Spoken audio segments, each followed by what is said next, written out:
കൊന്നിച്ചിവാ.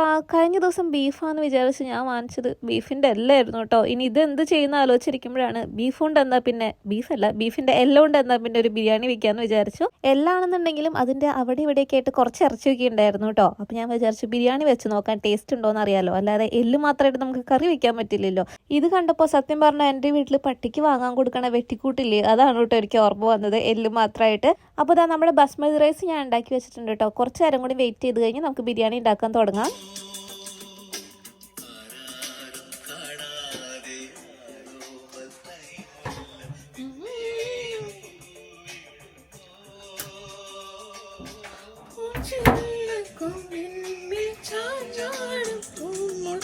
അങ്ങനെ നമ്മൾ 2-3 പാട്ടൊക്കെ കേട്ട് വന്നപ്പോഴേക്കും നമ്മുടെ സംഭവം റെഡി ആയിട്ടുണ്ട് കേട്ടോ. ഇനി നമുക്കിത് കുക്ക് ചെയ്തെടുക്കണം. അപ്പോൾ കുറച്ച് ഓയിൽ ഒഴിക്കുക, അതിനുശേഷം എല്ലാം കൂടി ഒന്ന് മിക്സ് ചെയ്ത് കൊടുക്കുക കേട്ടോ. അപ്പോൾ ദേ പെട്ടെന്ന് തന്നെ നമുക്ക് റെഡിയാവും. ഇവിടുത്തെ ബീഫിനൊന്നും അധികം വേവില്ല കേട്ടോ. അങ്ങനെ ദേ നമ്മുടെ ചോറ് റെഡി ആയിട്ടുണ്ട്. ഇനി ഈ ചോറ് എടുത്തിട്ട് നമ്മൾ നമ്മുടെ കറിയിലേക്ക് മിക്സ് ചെയ്യുക. ഒട്ടും പ്രതീക്ഷയില്ലാണ്ട് ഞാൻ വെച്ച് നോക്കണ ഒരു ഐറ്റം ആണ് കേട്ടോ നിങ്ങളിപ്പോൾ കണ്ടുകൊണ്ടിരിക്കുന്നത്. അങ്ങനെ ഞാൻ എല്ലാം മിക്സ് ചെയ്ത് ദാ ഇങ്ങനെ ആക്കിയിട്ടുണ്ട്. ഇനി നമുക്കിതൊന്ന് ടേസ്റ്റ് ചെയ്ത് നോക്കിയാലോ.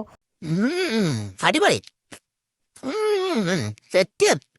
ഞാൻ വെറുതെ പറഞ്ഞതല്ല കേട്ടോ, നല്ല രസമുണ്ടായിരുന്നു. ആ എല്ലിൻ്റെ ഉള്ളിൽ നിന്ന് നെയ്യൊക്കെ ഇറങ്ങി വന്നുകൊണ്ട് നല്ല രസമുണ്ടായിരുന്നു. അങ്ങനെ ഞാനൊരു ചൈനീസ് ചെമ്മീൻ ചമ്മന്തിയും കൂട്ടി ഫുഡൊക്കെ കഴിച്ചു. എല്ല് മാത്രം ബാക്കിയുണ്ട് കേട്ടോ. അപ്പോൾ ബൈ ബൈ, ടേക്ക് കെയർ.